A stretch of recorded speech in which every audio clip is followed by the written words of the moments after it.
Mazrītiņa ir gaišs un stiprs pie Balcietes Alises Robežnieces dzimtās mājas. Viņa bijusi ne tikai audēja, kuras gobelēnus dēvē par krāsainām pasakām, bet arī etnogrāfe, folkloriste, tautas dziesmu vācēja.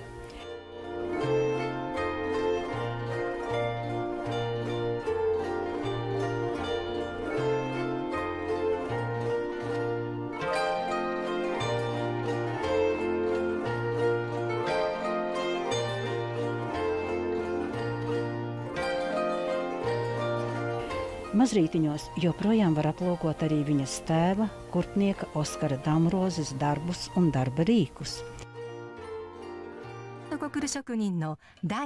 Savukārt dēls Imants Robežnieks ir Latvijā vienīgais koncertkokļu meistars.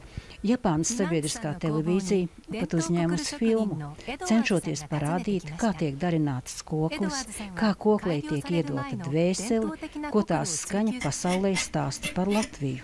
Un šī koklīte tava, tāpat ir bērns. Tev jau neliekās, ka tas vairs ir tavs, jo tu it kā pat netici. Es tur uztaisu tādu, tur salieku visu. Un tagad skan muzika. Un skan sarežģīta, un skan skaista muzika. Un nacionāli, un citādi. Emocionāli tas ir milzīgs pārdzīvojums.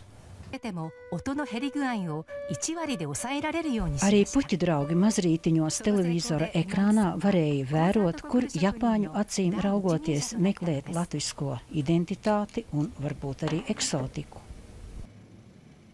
Lauku amatnieku māja Mazrītiņi nav tikai māja muzejs, kur jārūpējas par iepriekšējo paudžu garamantu saglabāšanu. Radi un draugu draugi arvien kuplākā skaitā te sabrauc gan Jāņos, gan citos svētkos, bet ikdienā pavardu sargātāja un puķu dārza kopēja ir Imanta Robežnieka dzīves biedre Anna. Es esmu rīdziniece, bet tagad arī pie Baldzieta vasarā.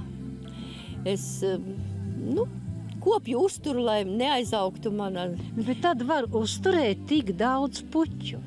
Var, redziet, ka var. Tiešām viena pati var. Cik liela daļa te ir Ziemcietis, laikam? Liela daļa, ja? Lielākā daļa, jā. Es neesmu pat saskaitījusi. Tik, cik ir, cik var redzēt, tik arī ir.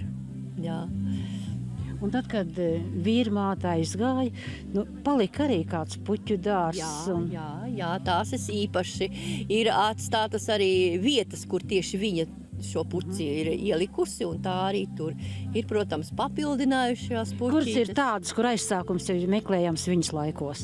Tās ir tumšsarkanās poēnas, kas zied pašas pirmās, jā.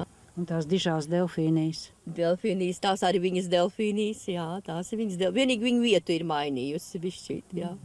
Un vēl augstās dzeltenās tās ir Helēnijas? Tās ir Helēnijas, jā. Ja amatnieku mājas laikam nebija ne tās bagātākās, ne ar to lielāko zemi. Jā, 2 hektāri, man pa daudz pat ir. Esmu apmierināta. Vēl tik dīķis kārtīgs jāuztaisa. Vasarās ir tā atpūta, jeb vairāk ir tomēr tas darbs. Vakarā liekas, saku, es esmu piekususi, viss. No rīta pieceļos un atkal aiziet. Un kāda ir jūsu profesija vai darbs, ko visu dzīvi esat darījusi? Jā, visu dzīvi ir pavadīta kā kultūras darbā, kā teikt, pēc kultūras darbinieku tehnikuma beigšanas.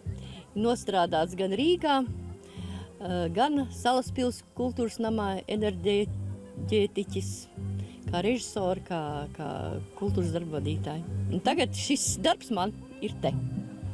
Šodien jau te arī vajag tādas iemaņas, ja? Pensijā. Režisēt puķu dārzu. Jā, mainīt uz skatuves, tā teikt, tos dalībniekus, kas ir puķis. Puķis arī var būt dalībnieki.